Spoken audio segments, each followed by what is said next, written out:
저는 아들 2명을 두고 있으며 남편과 함께 사업을 하고 있습니다. 둘 다 웬만한 일에는 좋은 게 좋은 거지 하고 많은 낙천적인 성격입니다. 화목하고 문제없는 줄로만 알았던 우리 가족이 이런 일을 겪게 될 줄은 상상도 못했습니다. 하지만 이전과 같은 토 나오는 문제가 아니라서 다행입니다. 겪게 될 줄은 상상도 못했습니다. 하지만 이전과 같은 토 나오는 문제가 아니라서 다행입니다. 남편과 결혼할 때는 서로를 잘 알지 못했습니다. 하지만 둘 다 낙천적인 성격이라서 대화가 잘 통했습니다. 이전 연애의 상처가 아직 완전히 아물지 않았고 한눈에 불꽃 튀는 그런 사람은 아니었지만 괜찮은 것 같았습니다. 그래서 제안을 해보았습니다. 한 달 동안만 만나보는 건 어때요? 남편은 의외로 바로 그러자고 대답해 주었습니다. 그래서 제안을 해보았습니다. 한 달 동안만 만나보는 건 어때요? 남편은 의외로 바로 그러자고 대답해 주었습니다. 그리고 그 다음 날부터 저희는 매일 만나게 되었습니다. 하루도 빠짐없이요. 남편이 일하는 직장으로 퇴근 시간에 맞춰 데리러 와서 꼭 얼굴 보고 집에까지 데려다 주더라고요. 이게 하루 일과 중에 제일 좋아하는 일이라고 합니다. 일 마치면 피곤한 것 같은데도 말이죠. 그래서 제가 물어봤습니다. 귀찮지 않냐고요? 하지만 남편은 자기가 좋아해서 하는 거래요. 그래서 언제나 즐겁게 만나고 있습니다. 제가 물어봤습니다. 귀찮지 않냐고요? 하지만 남편은 자기가 좋아해서 하는 거래요. 그래서 언제나 즐겁게 만나고 있습니다. 좋아하는 거라서 그 시간만 기다리는 거니까 남편이 제안한 대로 계속하게 해달라고 부탁했어요. 남편의 다정함과 섬세함에 반했던 것 같아요. 그전에는 그냥 호감이었고 적절히 잘 맞았던 정도였는데 그 이후로 애정을 갖게 된 거죠. 그렇게 1년간 연애를 하고 결혼하게 되었습니다. 결혼 후에도 평안하고 행복한 일상이 지속되었어요. 그렇게 1년간 연애를 하고 결혼하게 되었습니다. 결혼 후에도 평안하고 행복한 일상이 지속되었어요. 친정에서도 하나 있는 딸이 결혼하니 이제 안심하신 것 같았고 시부모님이랑 시댁 가족분들도 다 잘 챙겨주셨습니다. 덕분에 남편과 저는 아무 걱정 없이 아침에 바쁘게 출근 준비를 하고 퇴근 후에는 같이 야식을 먹으며 신혼생활의 묘미를 즐기고 있었어요. 준비를 하고 퇴근 후에는 같이 야식을 먹으며 신혼생활의 묘미를 즐기고 있었어요. 그러던 저희에게 첫째 아이가 찾아왔습니다. 아들이었어요. 저희는 성별이 어떻든 상관없었지만 시댁에서는 그래도 내심 좋아하시는 눈치였어요. 그리고 3년 후 둘째 아들도 저희에게 찾아와 주었습니다. 그렇게 저도 남편도 어엿한 두 아들의 부모가 되었어요. 또 저희에게 찾아와 주었습니다. 그렇게 저도 남편도 어엿한 두 아들의 부모가 되었어요. 아들이 둘이라 사고가 끊이질 않았죠. 첫째는 헐달하고 자기 주장이 강한 아이였어요. 이리저리 돌아다니다 자주 다치기도 해서 처음에는 걱정을 많이 했는데 조금 커서는 그래도 형이라 그런지 책임감 있는 모습을 많이 보이더라고요.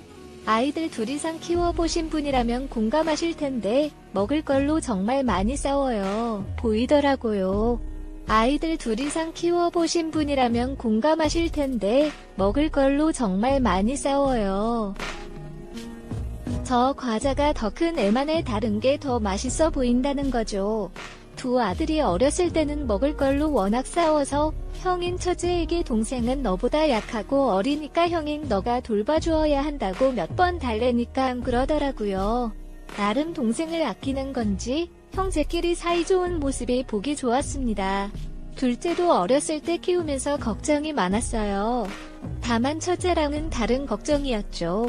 둘째는 너무 소극적이고 내향적인 성격이었어요. 둘째도 어렸을 때 키우면서 걱정이 많았어요. 다만 첫째랑은 다른 걱정이었죠.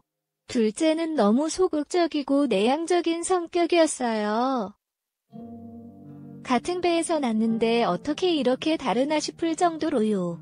게다가 둘째는 어렸을 때 몸이 약했어서 거기에 대한 죄책감이 있었어요.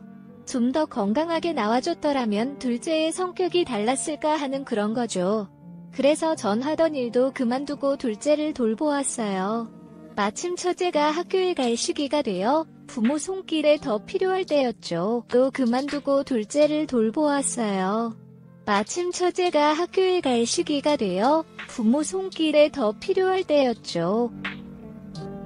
첫째가 고등학교에 입학하고 활발한 성격 덕분인지 나중에 고학년이 되어서는 반장까지 도맡아 하더라고요. 혼자서도 학교 생활을 잘 해내는 첫째가 대견했어요. 몇몇 대회에 나가서 상도 타고 공부도 잘해서 나중에 중고등학교에 가면 얼마나 더 잘할지 남편과 같이 기대했었습니다. 그 무렵 둘째도 몸이 점점 나아져 학교에 다니는 중이었어요. 그래도 여전히 남들만큼 건강하지 못해서 제가 더 신경 썼죠. 그 무렵 둘째도 몸이 점점 나아져 학교에 다니는 중이었어요. 그래도 여전히 남들만큼 건강하지 못해서 제가 더 신경 썼죠. 첫째와 둘째가 모두 중고등학생이 되면서 저와 남편은 아이들의 공부에 대한 책임감이 더욱 커진 것 같았습니다. 이 시기는 공부에 집중해야 할 때이기 때문에 집에서 TV를 보거나 다른 행동을 최대한 자제하고 아이들의 공부 환경을 최대한 조성하려고 노력했습니다. 아이들도 그 보답하듯 더욱 열심히 공부했죠. 아이들의 공부 환경을 최대한 조성하려고 노력했습니다. 아이들도 그 보답하듯 더욱 열심히 공부했죠. 때로는 신기하기도 했습니다. 저와 남편은 공부를 강요하는 타입이 아니었기 때문에 공부가 적성에 안 맞아도 괜찮다고 생각했습니다. 사람이 다 공부로만 먹고 사는 것도 아니라고 생각했기 때문이죠. 그런데도 아이들이 스스로 알아서 해주니 정말 기특했습니다. 아이들이 자기가 할 것을 찾을 수 있도록 도와주는 것이 부모의 역할이라는 것을 깨달았습니다. 정말 기특했습니다.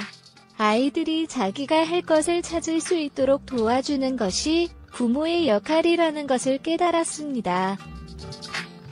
특히 둘째는 어릴 때 아파서 공부에 집중하지 못했었지만 이번에는 폭발적인 속도로 성적이 급상승했습니다. 축하하기 위해 남편과 아이들이랑 레스토랑에서 외식을 했는데 첫째가 뭔가 뚱한 표정을 지었습니다. 왜 그러냐고 물으니 별거 아니라는 식으로 대답하다가 내질러서 신경질을 내더라고요.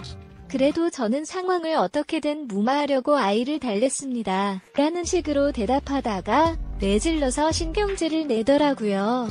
그래도 저는 상황을 어떻게든 무마하려고 아이를 달랬습니다. 이렇게 공부도 열심히 하려고 하는데 엄마가 몰라줘서 미안해. 우리 첫째 기특하다. 그래도 오늘은 맛있는 거 먹고 내일도 열심히 하자. 알았지? 제 말에 첫째가 미안해하면서 머쓱해져서인지 알겠다고 대답했고 그날은 그렇게 맛있는 저녁 식사를 했습니다. 이게 전조현상인 줄도 모르고 말이죠. 첫째가 대학 입시를 앞두고 있었고 둘째는 고등학교 입시를 준비 중이었습니다. 이게 전조현상인 줄도 모르고 말이죠. 첫째가 대학 입시를 앞두고 있었고 둘째는 고등학교 입시를 준비 중이었습니다. 이상하게 고등학교 입학 이후로 첫째 성적이 자꾸만 떨어져서 불안해했는데 결국 원하는 대학에 입학하지 못하고 저희가 사는 지역에서 떨어진 곳에 입학했습니다. 그래도 대학이 인생의 전부가 아니라는 것을 이야기하며 대학 가서 어떻게 하느냐에 따라 달라진다고 말해주었습니다. 전부가 아니라는 것을 이야기하며 대학 가서 어떻게 하느냐에 따라 달라진다고 말해주었습니다. 둘째는 중학교 생활을 순탄하게 끝내고 전에 첫째가 지원했다 떨어진 국제고에 원서를 넣었습니다. 혹시나 첫째가 수능을 준비하는 동안 둘째가 신경 쓰이지 않을까 싶어서 첫째에게는 말하지 않았고 합격하면 그때 축하하기로 했습니다. 싶어서 첫째에게는 말하지 않았고 합격하면 그때 축하하기로 했습니다. 그러나 합격했고 심지어 1등이었다. 국제고라는 부담이 있었지만 입학 성적이 1등이라 장학금도 받을 수 있었다. 합격하자마자 교복을 맞추러 가서 축하를 겸해서 맛있는 것도 먹고 들어왔다. 그러나 집에 도착하자마자 첫째가 둘째에게 들린 교복을 보고 표정이 일그러졌다. 너 그거 뭐냐? 이거 내 교복이야. 옆에서 형이 신경 쓸까봐 말 못했지만 나 국제고 합격했어라고 말하자 처제가 성큼성큼 다가와서 갑자기 교복을 휙 낚아채 손 집어 던진다. 야. 옆에서 형이 신경 쓸까봐 말 못했지만 나 국제고 합격했어라고 말하자 처제가 성큼성큼 다가와서 갑자기 교복을 휙 낚아채 손 집어 던진다. 순간적으로 일어난 일이라 말릴 새도 없었다. 야, 너 내가 우습어? 너 일부러 지원했지? 나 놀리냐? 내가 뭐라도 된 기분이지? 난 떨어진 곳에서 주연해서 붙었으니까 좋냐고? 형, 왜 이래? 내가 뭔데 사사건건 짜증나게? 원래 병신이어서 밖에도 제대로 못 나갔던 주제. 넌 늘 나보다 약하고 전능해야 하는 게 맞잖아. 건건 짜증나게? 원래 병신이어서 밖에도 제대로 못 나갔던 주제. 넌 늘 나보다 약하고 전능해야 하는 게 맞잖아. 첫째가 화를 주체하지 못하고 둘째 멱살까지 잡으려 들더군요. 그러면서 하는 충격적인 말에 전 너무 놀랐다. 우선 둘을 떼어놓으려고 애썼다. 둘째는 영문도 모른 채 첫째한테 붙잡혀 이리저리 흔들리고 있고 첫째는 욕까지 섞어가며 둘째에게 온갖 막말을 하더군요. 겨우겨우 상황을 진정시키고 남편이 퇴근할 때까지 기다렸다가 남편에게 있었던 일을 말해주었다. 온갖 막말을 하더군요. 겨우겨우 상황을 진정시키고 남편이 퇴근할 때까지 기다렸다가 남편에게 있었던 일을 말해주었다. 남편은 첫째에게 가서 이유를 물어보고 화를 풀어주려고 했는데 나중에 가서는 남편도 화난 얼굴로 첫째 방에서 나오더라. 그러면서 하는 말이 자기가 잘못한 건 하나도 없고 전부 둘째 탓이야. 자기가 수능을 망친 것도 성적이 점점 떨어진 것도 전부 둘째 탓이라고 한다. 무슨 반칙을 쓴 건지 컨닝을 한 건지 자기한테서 사랑을 다 뺏어갔다고 생각해. 라는데 정말 당황스러웠다고 한다. 무슨 반칙을 쓴 건지 컨닝을 한 건지 자기한테서 사랑을 다 뺏어갔다고 생각해. 라는데 정말 당황스러웠다. 첫째가 그런 생각을 하는 줄은 꿈에도 몰랐었다. 중고등학생이 된 이후로 첫째와 둘째 사이가 서먹해지긴 했지만 그건 둘 다 사춘기 남자이기도 했고 공부에 집중하느라 예전만큼 함께 놀 시간이 없어서 그런 거라고 생각했다. 그런데 첫째가 은근히 둘째를 깔보고 자기보다 아래 수준이라고 혼자 생각하고 있을 줄은 정말 놀랐다. 그런데 첫째가 은근히 둘째를 깔보고 자기보다 아래 수준이라고 혼자 생각하고 있을 줄은 정말 놀랐다. 둘째는 그 이후로 많이 놀라기도 했고 자기가 어렸을 때 아팠던 걸 두고 비속어로 매도한 형한테 실망했는지 그 이후로 둘이 말을 잘 안 하더라. 첫째는 그 일 이후로 얼마 안 있어 대학 때문에 다른 지역으로 가서 혼자 살아다. 그래도 시간이 지나고 한동안 떨어져 있어서 그랬는지 아니면 그래도 가족이라 그런 건지 몰라도 첫째랑 간간히 연락도 하고 지냈다. 둘째랑도 가끔 한 번은 주고받는 거 그랬는지 아니면 그래도 가족이라 그런 건지 몰라도 첫째랑 간간히 연락도 하고 지냈다. 둘째랑도 가끔 한 번은 주고받는 거. 첫째는 그날 일을 미안해하는 듯한 눈치를 보였고 서서히 둘 다 사이가 회복되는 것 같았습니다. 부모가 없으면 서로 하나뿐인 형제니까요. 저도 마음이 편해졌습니다. 첫째는 대학 졸업 후에도 타 지역에서 직장을 구해 저희와는 따로 살았습니다. 둘째는 서울에 있는 이름난 대학교에 가서 졸업하고 취업도 일찍 했더군요. 네, 저희와는 따로 살았습니다. 둘째는 서울에 있는 이름난 대학교에 가서 졸업하고 취업도 일찍 했더군요. 그리고 얼마 안 있어 결혼하고 싶은 여자가 있다며 소개시켜드리고 싶다고 말했습니다. 남편은 공부만 하더라도 언제 여자친구를 사귀었는지 놀리면서도 좋아했습니다. 제가 얼른 보고 싶다고 했더니 함께 주말에 만나 저희 집에서 저녁 식사를 하기로 했습니다. 얼른 보고 싶다고 했더니 함께 주말에 만나 저희 집에서 저녁 식사를 하기로 했습니다. 마침 그날 첫째도 본가에 잠깐 들르기로 했으므로 참석하기로 했습니다. 둘째도 괜찮다고 했고요. 둘째가 데려온 여자친구는 둘째랑 대학 동기였습니다. 지금은 대학원에서 더 공부하는 중이라고 했더군요. 기였습니다. 지금은 대학원에서 더 공부하는 중이라고 했더군요. 예의 바르고 올곧은 인상을 주었으며 둘째가 그렇게 좋아하는 모습을 보니 남편과 저는 무조건 찬성했습니다. 식사 자리가 끝나고 다시 일상으로 돌아가는 듯한 분위기였습니다. 걱정할 거라면 성길래나 결혼식 준비 정도였습니다. 분위기였습니다. 걱정할 거라면 성길래나 결혼식 준비 정도였습니다. 어느 날 제 휴대폰으로 전화가 왔습니다. 받아보니 둘째의 여자친구였습니다. 그날 저녁 식사 자리에서 결혼 허락까지 받았으니 전화번호가 있어야 할 것 같아 받아두었습니다. 전 반갑게 받았지만 예비 며느리의 입에서 나온 말은 충격적이었습니다. 첫째가 그날 식사 자리에서 예비 며느리를 보고 전화번호를 어떻게 알아냈는지 자꾸 연락을 했다고 해요. 습니다. 첫째가 그날 식사 자리에서 예비 며느리를 보고 전화번호를 어떻게 알아냈는지 자꾸 연락을 했다고 해요. 그것도 다 추파를 던지는 식으로요. 언제 시간 되느냐? 언제 진호 없이 저녁이나 같이 먹자. 사실 처음 봤을 때부터 왜 진호랑 사귀는지 이해가 안 갔다. 내가 더 잘해줄 자신 있고 내가 진호보다 훨씬 남자답다 등의 문자들을 지속적으로 보냈더군요. 예비 며느리가 캡처해서 제게 보내줬습니다. 예비 며느리도 처음에는 너무 놀라기도 했고 둘째에게는 친형이니 이걸 말하기 곤란해서 함께 했다고 해요. 캡처해서 제게 보내줬습니다. 예비 며느리도 처음에는 너무 놀라기도 했고 둘째에게는 친형이니 이걸 말하기 곤란해서 함께 했다고 해요. 그러나 너무 지속적으로 연락을 해와서 새벽에도 자꾸 연락을 하니 일상생활에 지장이 갈 정도였다고 하더군요. 며칠 전에는 자기가 살던 아파트 단지 입구에서 기다리다 예비 며느리를 보고 들킬까봐 도망쳤대요. 예비 며느리는 그 순간에 재빨리 얼굴을 보고 사진을 찍어두었고요. 사진을 보니 누가 봐도 처제가 예비 며느리는 그 순간에 재빨리 얼굴을 보고 사진을 찍어두었고요. 사진을 보니 누가 봐도 처제가 맞아요. 이건 범죄 수준이에요. 저는 이해가 됐어요.